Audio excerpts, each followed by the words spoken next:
What is happening, guys? I am not here to elaborate or fluff any of these details. I don't want to whip out a cliche video that you've probably seen before about how you become successful, how it might be simple, or how you just follow these 5 simple steps and you're going to be successful. I don't want to mislead you or lead you in the wrong direction, but most importantly, I want to give you guys some real 5 things that you can change in your daily life, your daily habits that will allow you to be a more successful person. But I think that success is not defined the same in a lot of people, but that is super important. And I want you guys to understand that we all have different measures of success. We all have different areas of success that we'd like to achieve. So whatever your area or identity of success is, I hope that you have and hope you can use these 5 simple tools to allow you to achieve that goal or to become that successful person that you want to be.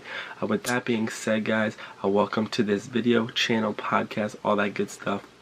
I want to jump into the number 1 thing on how or what to do if you want to become successful, and that is to plan out your day and become organized. I think organization is so important for our future. When we have our day planned prior to waking up, we know exactly what our tasks need to be done, and we know what needs to be completed, and we know how, or we've kind of like subconsciously understood what we need to do to tackle those tasks. And I think planning out those 5 or 10 steps, whatever you have going in your day, is going to allow you to become, first off, more proactive, more productive, and allow you to really feel more accomplished when you eventually do tackle or complete those tasks. So one thing I want to leave you with is going out there, maybe having a calendar on your phone. There's so many apps that will allow you to schedule out or even take on the certain tasks for your day. Write those down and allow you to see and visually understand what you have to go through in that next day. Every day is kind of a battle, and we want to feel as accomplished as possible in that. Secondly, I'm going to tell you guys that find a place or find sources of inspiration is something that a lot of successful people have previously done, and they've all had some sort of mentor or someone or something that allows them to get their mind off, escape, and have positive reinforcement throughout their life. So these videos are inspiration to me. Something that I look to inspiration is reading books, listening to podcasts, and even listening to some types of music is super inspirational to me. So if you want to be that successful person, you want to have that burning inspiration in your heart and in your gut. You want to wake up feeling so motivated, inspired to try to become that person that you want to be. Laziness is definitely not going to be something that's going to get you there, and that's why I didn't want to make this a cliche video. I could have preached, oh, you need to be hardworking, you need to wake up early, but that's not exactly what allows you to become successful. It allows you to have great habits. But if you want to be successful, you got to really be inspired. You have to find things that really give you inspiration, like books, all that good stuff. And they want, basically, success is a long process, it's a long journey, but it's a slow process. If you have that slow process of something inspiring you and moving you forward to that needle where your end goal is, you're going to allow you to get there eventually. But it takes so much time, and that time can be very disheartening, and it can really displace your mental abilities to really think that you're going to get there. But I know that if you have some inspiration, like books or anything that really pushes you in that right direction, you're going to lean on it and allow you to eventually achieve that goal or find that success. Now I'm going to jump into the third one. The third one is going to be being healthy and getting enough sleep. Something I've looked at a lot of people who have currently in our generation we decide as being successful is that you see they're pretty fit. For example, Mark Wahlberg, Kevin Hart, he's fit. Like all those guys, whoever you really think of, Gary Vee, he's has a personal trainer. A lot of people that are our age or are trying to be successful really take time to eat healthy. They take time to balance the right amount of sleep. They balance what they're taking into their body and allowing them, because we're all interconnected. Our health is so important. When we eat, or personally when I eat healthy, I feel better. My mind seems like it's more awake, and when I wake up in the morning and make a good breakfast, I'm ready to make these videos and I'm ready to get fired up throughout the day. But if I wake up and I'm not fueling my body with proper nutrition, I'm not fueling your body with proper food that's going to allow you to have energy, then you're going to see that in your day-to-day actions, which is going to allow you or put you behind the 8 ball for the day. So something that successful people do is, if they made it, they probably have a personal chef. So that personal chef is definitely making them healthy food. They're probably eating great if you're successful, and not saying that you have to be rich to have that, but if you're successful, you're usually conscious about your health, and most importantly, you're conscious about your sleep, because you know how productive you are if you don't get sleep, and you know how productive you are if you do get sleep. That simple health and sleep balance is so important, and it's going to allow you to become more proactive, more productive, get more things done, and eventually accomplish all the goals that you need to, just because those two simple health tips are going to push you in the right direction. Fourthly, I'm going to jump into, and I'm saying that people that are successful are usually this: they are not distracted.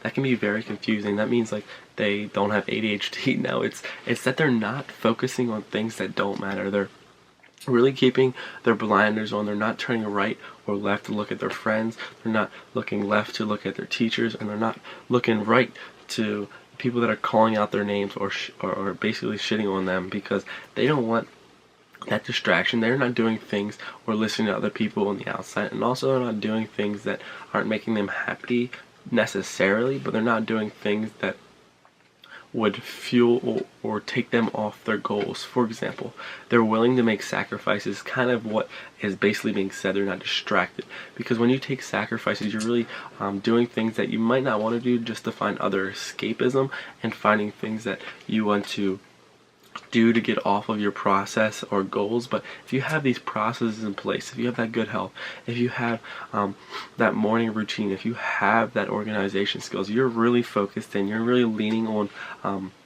what allows you to go throughout your day, what allows you to feel more successful throughout your day. But if you change a habit throughout your day that's not positive or changing anything good in your day-to-day routine, then you're taking that as a distraction. And a distraction doesn't always need to be a full-on action, but rather it could be something as of a sound distraction. If you're listening to bad music, that's really diluting your mind. If you're watching things, wasting time, that's simple things that are going to hinder your goals, and that might affect the way you achieve your definition of success.